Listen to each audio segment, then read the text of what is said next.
The year was 2009, and a young, not sure what to do with his life savior was just enjoying any game he could get his hands on. I took a random trip to GameStop to look for something new to play, and a game with a soldier in unique armor with a blue aura caught my attention. Some of you already know what game I'm talking about: Demon's Souls. I played through the game once, beat it, and traded it in for something else. The game didn't grab me for a replay. Fast forward 5 years, and a coworker at McDonald's asked if I wanted to play Dark Souls 2 with him. After countless hours of co-op and single-player action, I was hooked. Since then, I have not grown tired of FromSoft's formula.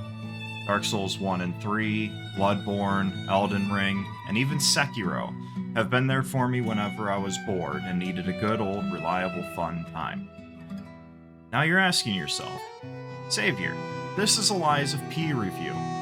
Why are we talking about FromSoft games? Well, because FromSoft hasn't been challenged in the Souls-like genre that they have created. Neo, Thymesia, Remnant, all good, but they don't give you the sense of scale and accomplishment a good old FromSoft title gives you. That was the case until late 2023, when NeoWiz released Lies of P. I didn't get a chance to play Lies of P until July of 2024. By then, the game had been beaten and even no hit. I had seen some of the game, but not a lot, and heard nothing but good things. But I had to find out for myself. After all, there are people out there who think Dark Souls 2 is the best game in the Souls series. I heard you sigh. You know I love that sound. Oh. So, I undertook what some said was an incredibly difficult challenge and went headfirst into it on stream.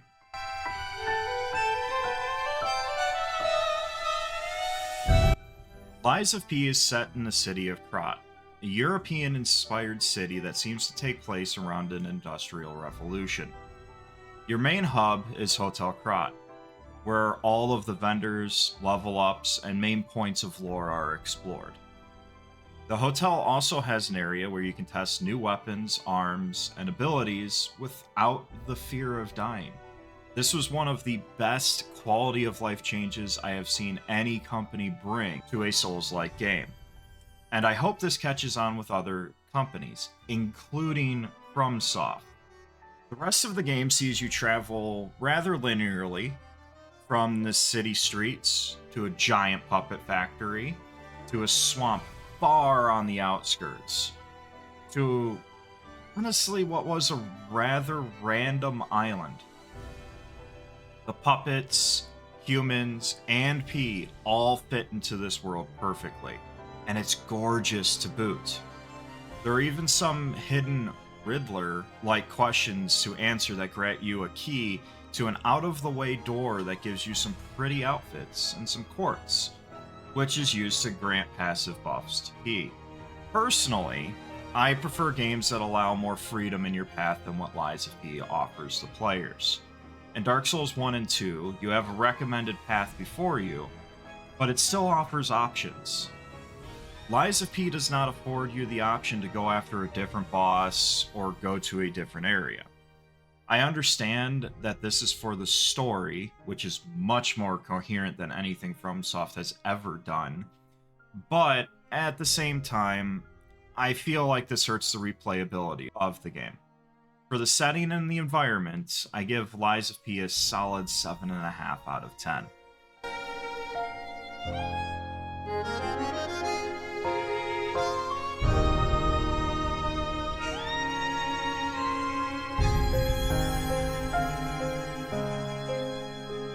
The most unique thing about Lies of P is the weapon system and the arms. Starting with the arms, these almost replace the magic you would see in a traditional Souls-like. There are a variety of arms, from flamethrowers and electric shot bursts, to a long-range cannon and arm that sets mines in the ground. Largely, I did not use these. I did not find them terribly useful, but at times they were fun. Being able to slowly walk away from a human while they take their time approaching you while you're just spewing fire at them was satisfying. But for bosses, the arms just seem to exist. Maybe in future playthroughs, I can focus more on them, but my initial reaction was pretty much, ooh, shiny! Next, the weapon system, however, was beyond fun, cool, inspired, and so useful. With any weapon that is not unique, pretty much excluding boss weapons, you can disassemble them and mix and match the parts. Want an axe on a dagger handle? Why not? Want a rapier on the end of a long polearm? Go get 'em, Pavement Princess. The handles dictate what stats and movesets you get with your weapon, along with the range, which plays a huge part in combat. The head is what you upgrade and gives you the damage types, like strike or slashing. Putting a mace head on a rapier handle might seem cool, but it's fun in the same way as trying to cut through a well-done steak with a butter knife is fun. The weapons all have abilities tied to both the handles and the heads. You can get parries, elemental buffs, dash attacks, you name it. All of this makes the game amazing for multiple playthroughs. There is also a durability system in the game. However, I do not feel like it impacted the gameplay too much. Only a couple of times in the drawn-out fights towards the endgame did I feel the need to use it mid-fight. The weapons themselves would easily give this category a 10 out of 10. But the arms drag it down a bit. I feel like they could have been more useful, more varied, more fun to use. Overall, 9 out of 10 for the weapons system and the arms.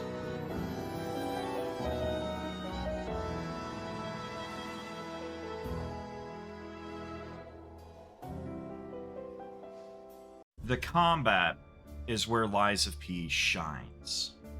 We are all used to the dance of FromSoft game bosses. They attack, and you attack, and that pattern goes on 45 times, and then you manage to beat the boss after getting greedy and hitting Pontiff one frame before he hits you. I'm not speaking from experience. In Lies of P, that dance is there, but you're using the game's parry mechanics to open those windows. Doing a perfect parry heavily damages the boss's poise, while doing minimal weapon damage and taking less stamina than a regular block. These windows for perfect parries are tight, like a toy gun. Blocking an attack will take away some of your health, but it will leave it in a recoverable state a la Bloodborne. To prevent you from just mashing and hoping to get a perfect parry, you will lose your run if the recoverable health becomes your full health bar. Dodging is there, but I found myself using it rather infrequently, as either parrying or just running away from a heavy AoE attack was always the better option. The bosses themselves, chef's kiss. I did not struggle with any of the bosses as I thought I might going into this game, and especially from hearing about how difficult the game is in general. They all seemed intuitive, and with correct timing, pretty easily beatable. My favorites to fight by far was the Swamp Monster, Laxasia, and the Nameless Puppet. Never once did I feel like the game was BS or unfair in these fights. My only suggestion would be for the bosses to glow blue before a grab attack, as sometimes it wasn't clear, especially in the late game fights, that they were going for a grab. The boss's unique designs, cool arenas, and move sets made them each feel like their own individual mountain to climb. 10 out of 10, one note.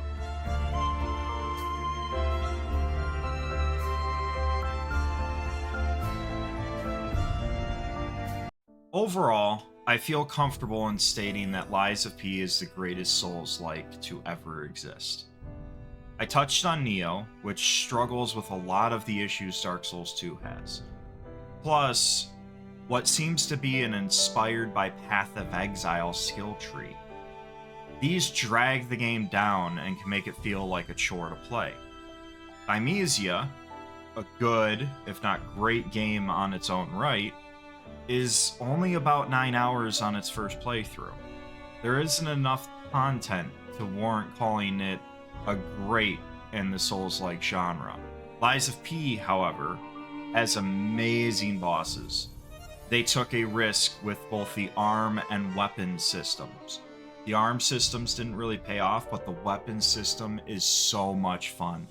It has a good overall story, and it is a blast to play. The biggest issues I have with the game, the arms themselves, and the linearity of the game, are largely a personal gripe and a preference than they are detractions from the game. My favorite FromSoft game is Elden Ring, and I gave that game a 9.5 out of 10. I cannot say that Lies of P, in my personal opinion, is on par with Elden Ring. But I would say it is on par with Dark Souls 3, which is my second favorite FromSoft game to have ever been released. My overall score for Lies of P is a 9 out of 10.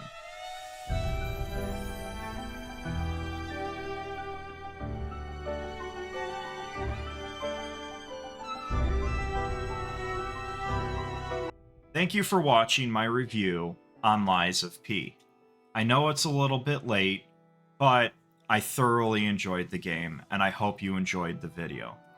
Please like, comment, and subscribe, and you can find me over on Twitch at the times on your screen. Don't have a good day. Have a great day. Till next time, toodles.